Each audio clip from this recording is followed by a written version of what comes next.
પંચાયતની સ્થાનિક સ્વરાજની ચૂંટણી 16 ફરવરી 2025 ના રોજ યોજાનાર છે। ચૂંટણી સવારે 7 થી સાંજે 6 કલાક દરમિયાન મતદારો એમના મતદાન મથક ઉપર મતદાન કરશે। આપના જિલ્લામાં નગરપાલિકાની ચૂંટણી માટે 1,34,018 અને તાલુકા પંચાયતની ચૂંટણી માટે 3,51,845 મતદાર એમના ફરજનો ઉપયોગ કરવાના છે।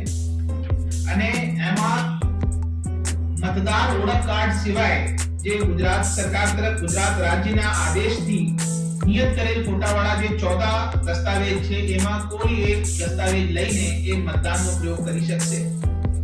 આપણા જિલ્લામાં તાલુકા પંચાયતની ટોટલ 52 તાલુકા સીટ છે અને નગર પંચાયતની નગરપાલિકાની 50 સીટ છે એમાં ચૂંટણી યોજનાર છે।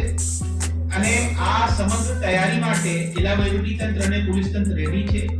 જે સંવેદનશીલ મથક અને અતિ સંવેદનશીલ મથક છે ત્યાં પૂરતો પોલીસ બંદોબસ્ત આપવામાં આવ્યા છે અને સંવેદનશીલ મથકો અને અતિ સંવેદનશીલ મથકો પર વિડિયોગ્રાફીની પણ વ્યવસ્થા રહેવાની છે।